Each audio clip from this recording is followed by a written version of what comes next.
welcome and delighted to talk. And I will be talking about evidence and talking about at least some of the themes and examples in a book I wrote that Elizabeth mentioned called The Proof that has been out for a few months now.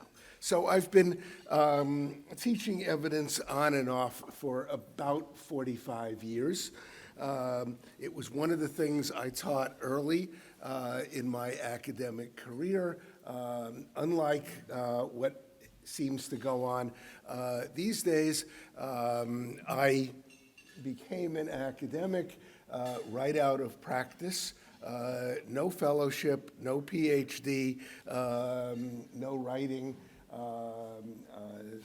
no clerkship, right out of practice, and therefore it was natural that I would start teaching things that I knew a little bit about from practice. And since I'd been a trial lawyer in Boston for 3 years, evidence was one of the things that I started teaching. Then I gave it up for some years to teach and write about the First Amendment, constitutional law and interpretation, and jurisprudence. And then about 20 years ago, 5 years or so before I came here, I started teaching and writing about evidence again. Now, I mention this because of two related events that say something about evidence, two related events about my return to evidence as a field. One, shortly after returning to it, I mentioned to a friend, a quite distinguished moral and legal philosopher, and who earlier had been in my First Amendment class at the Harvard Law School. I mentioned to this philosopher, lawyer, friend that I was teaching evidence, whereupon she said, and this is a direct quote, "You are joking." Related to that, then at about the same time, I had mentioned to the then dean of the Harvard Law School, who now has another job, I had mentioned to the then dean of the Harvard Law School that I wanted to teach evidence in that half of my appointment that was at the law school rather than at the Kennedy School. I'd been teaching the First Amendment. I mentioned to her that I wanted to teach evidence, whereupon she said, "Really?" And then immediately she got on the phone with the associate dean while I was sitting there before I could change my mind, and said, "Fred's in my office now. He said he wants to teach evidence.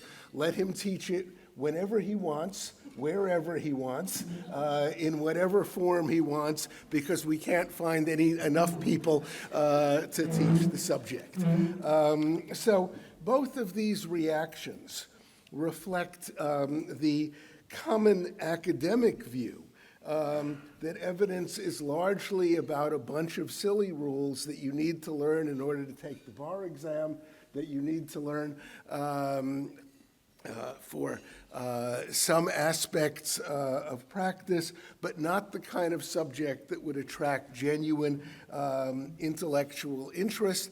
After all, what kind of intellectual or academic would be interested in a subject that has the hearsay rule with, depending on how you count, somewhere between 29 and 35 exceptions? All of this reflects, as I said, what I think is a common view about the subject, but what changed my mind? So one, the subject was waking up. The subject was becoming deeper. The subject was becoming more intellectually and academically interesting in a number of ways. One, there was a considerable interest, and it's still thriving in statistical evidence, the use of statistics, and a bunch of related issues, depending on how much evidence you know or when you took an evidence course. This is the general issue that often goes under the heading of the blue bus problem, but there are related statistical issues that have attracted philosophers, statisticians, lawyers, and as well, that created a fair amount of genuine interest. Indeed, a bunch of leading philosophy journals these days talk about statistical evidence. Second, there was an increased interest in a range of issues about experts and expert testimony. Some of this came out of the Supreme Court's Daubert decision. Some of it came out of the increasing interest in a number of different technical areas in which expertise became important. And one of the things that followed from expertise becoming important was a range of difficult and controversial questions about who's an expert. So when I teach all of this, I like to at least introduce the subject of expert testimony by talking about phrenology. Phrenology, for those of you who don't consult a practicing phrenologist on a daily basis, is the domain that was wildly popular in the 19th century, the domain in which phrenological experts claim to be able to determine your behavior, your personality, and a whole bunch of other things from the terrain of your skull. And one of the interesting and important things about phrenology is that at the time that phrenology was a big deal, you could get advanced degrees in phrenology. There were institutes of phrenology. There were phrenological journals. There were awards in phrenology. All sorts of trappings of academic respectability surrounded phrenology. But despite the fact that all sorts of academic trappings, intellectual trappings, scholarly trappings surrounded phrenology, and that it looked like an academic field, that didn't detract from the fact that it was, as was subsequently discovered, that phrenology was, to use the appropriate technical term, crap. That is, knowing the terrain of one's skull tells you nothing. But what's interesting about it is that it illustrates the way in which it's hard to determine who is an expert in a field about which you know nothing. Judges face this problem, lawyers face this problem. How can you determine who the experts are in a field if it is a field that you yourself don't know anything about? So all of these issues were part of what became discussed with some frequency starting a few years ago. And the third thing I'll mention here in terms of the rebirth of evidence as an academic and scholarly field, as well as a field of great practical importance, was increasing interest related to the area of expertise in forensics. Serious thinking about forensics, serious thinking about those forensic techniques that were widely accepted, but turned out never been tested, turned out to be less reliable than we might think.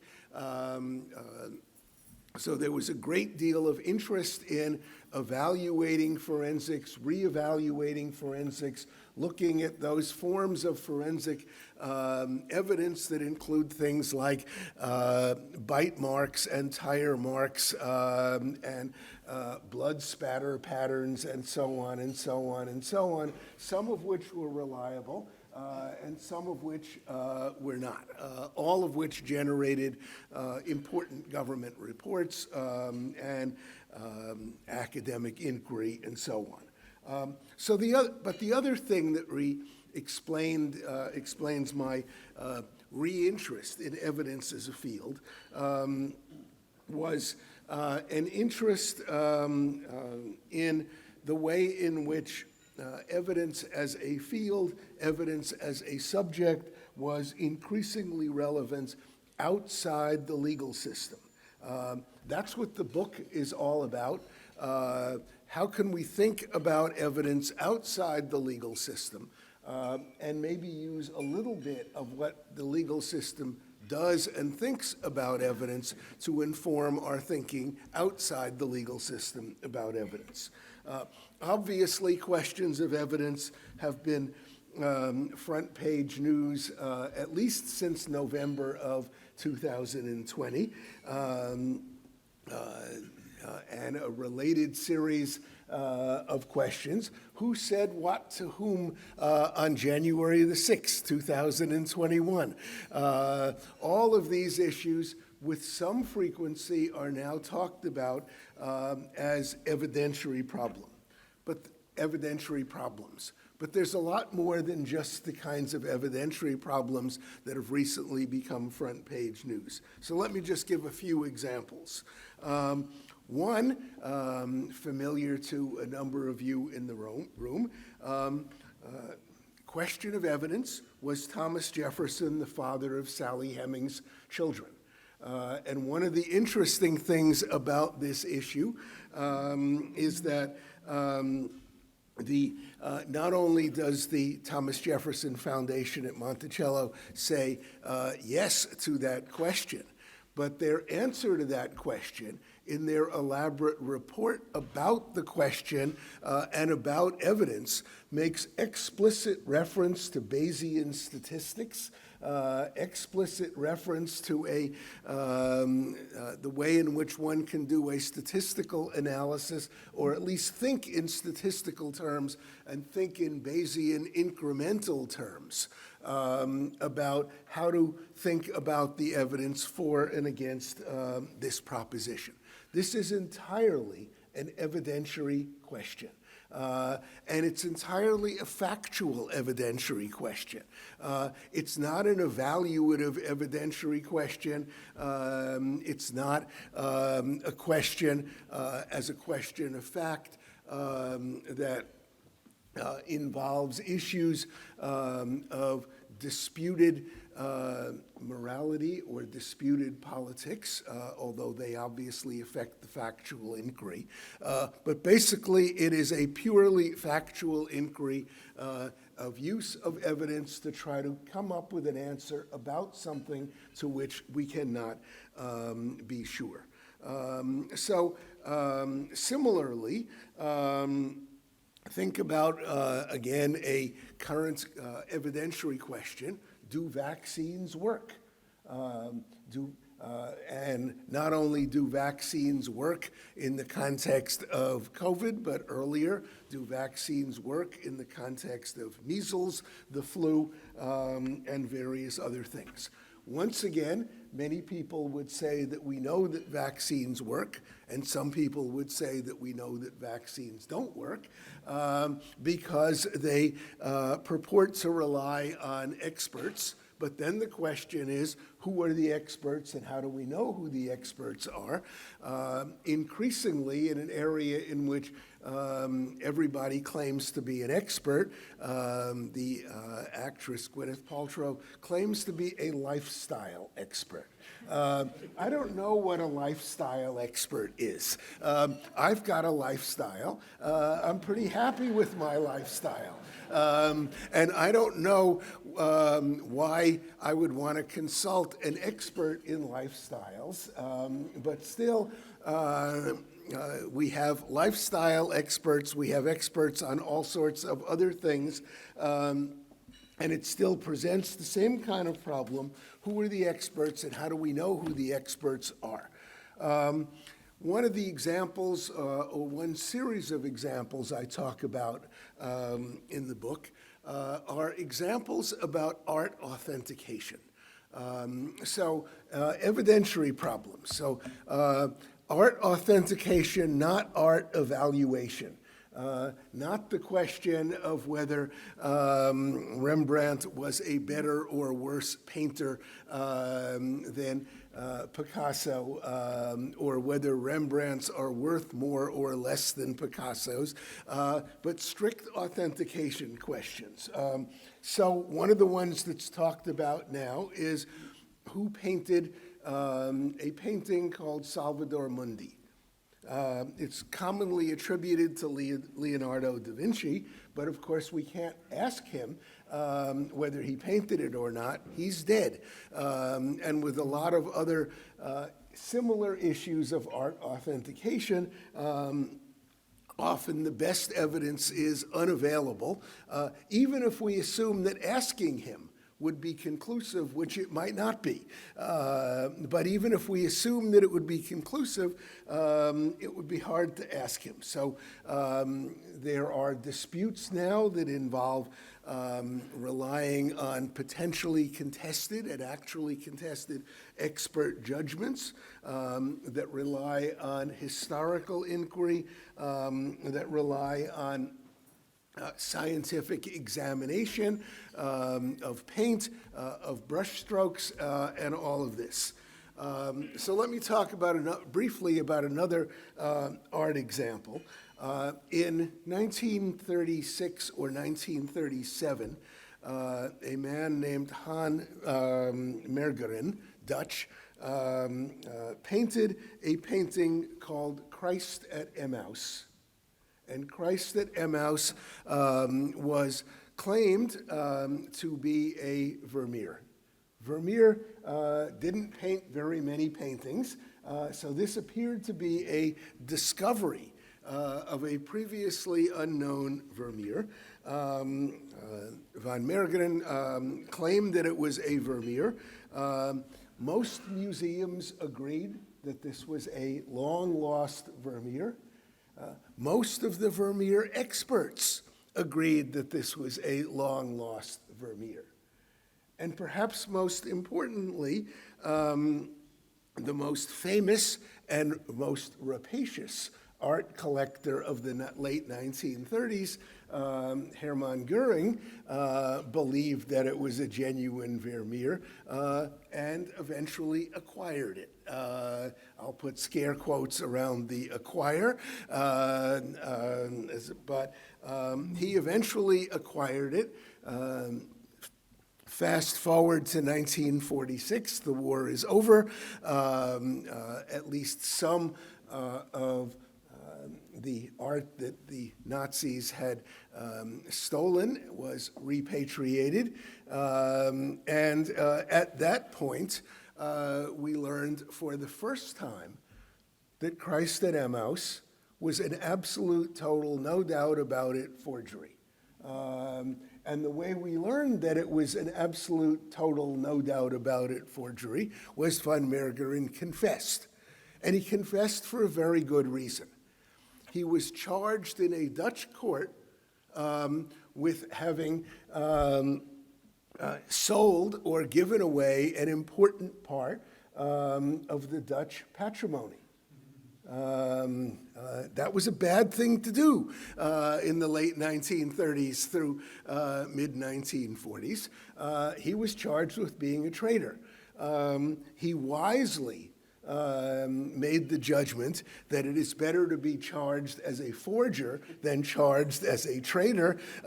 So at that point, he confessed and was sentenced to a short prison term and actually died before serving out the sentence. But all of these are questions of evidence. So let me just finish by a couple of lessons that come out of this and many other examples. What can we learn from the law of evidence about evidentiary questions in everyday life? One, perhaps the most important question of any evidentiary question is compared to what? So it turns out that compared to what is a big and important question. One of the issues that I talk about in the book, and one of the issues that I've been a little bit involved in by being part of a scientific project on this, is lie detection. Lie detection interests me not only in the context of traditional polygraphs, but more recent forms of lie detection technology, which include things like periorbital thermography, electroencephalography. I'm always very proud of myself when I can pronounce these things to a larger audience, and most recently, functional magnetic resonance imaging, brain scans. So it turns out that there's a fair amount of skepticism not only about these modern techniques, but there's been skepticism all along in the legal system about lie detection, about polygraphs, despite the fact that there's remarkably less skepticism in the intelligence community and remarkably less skepticism among some large number of employers. But it turns out that if we don't use lie detection technology, at least for some legal purposes, what's the fallback proposition?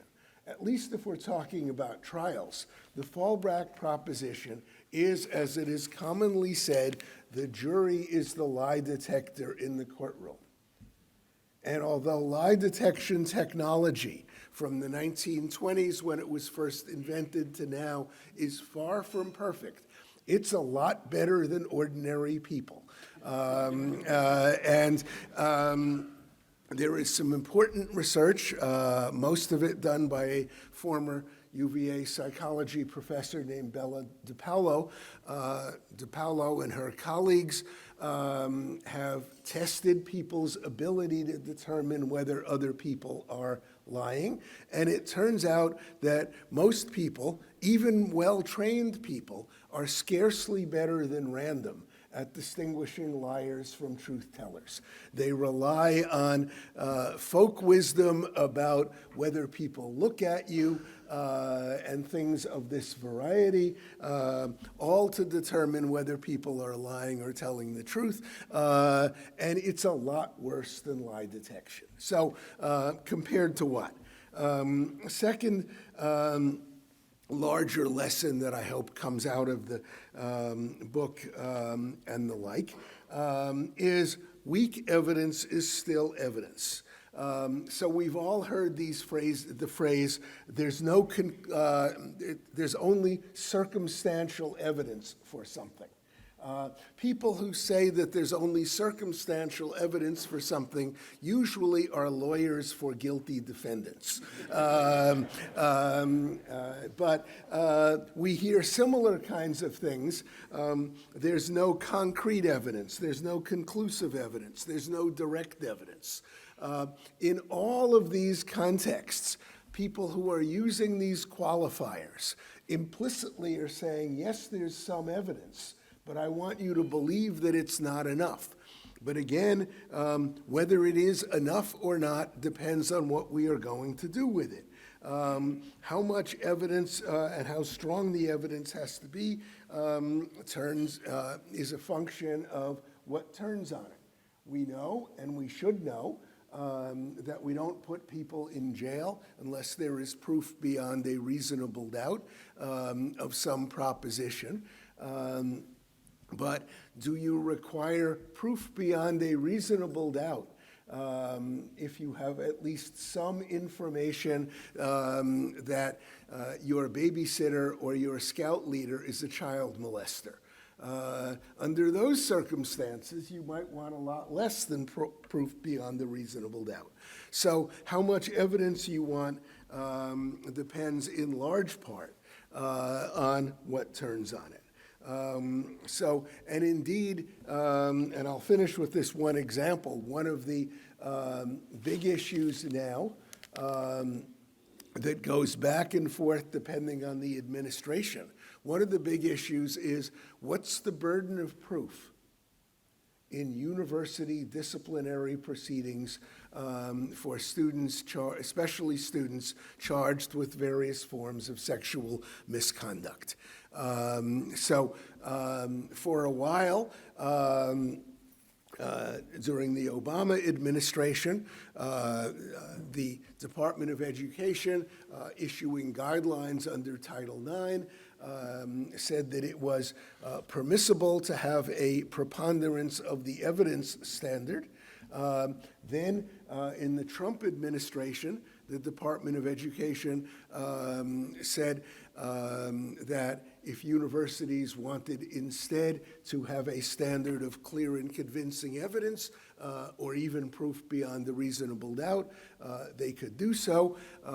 And it turns out that this issue was largely an issue that's the modern embodiment of the famous phrase from Blackstone, it is better that 10 guilty people go free than that one innocent be punished. So then the question is, when we are talking about students charged with sexual misconduct on a university campus, what are the consequences of a mistake? Those who would want a very high burden of proof say that being found guilty in a university disciplinary proceeding is so close to being found guilty in a court that we should have the same standard of proof. That this is so consequential for your future life that it should be once again beyond a reasonable doubt. On the other side, often advocates on the other side, in particular victims advocates, have said when somebody is wrongfully acquitted, that person remains in our community. And because they remain in our community, the consequences of a wrongful acquittal are much more serious than they are in the criminal justice system. Right now, all of this is being played out in court on technical issues of administrative law and which agency has the power to do what. But it's once again an example of the way that issues of evidence are all around us. I could go on, but I won't. There are many other examples. I certainly wouldn't mind if you read the book. But better, I think, is just to think about evidentiary issues that are all around us in public policy and even more in the decisions we make every day. Thank you.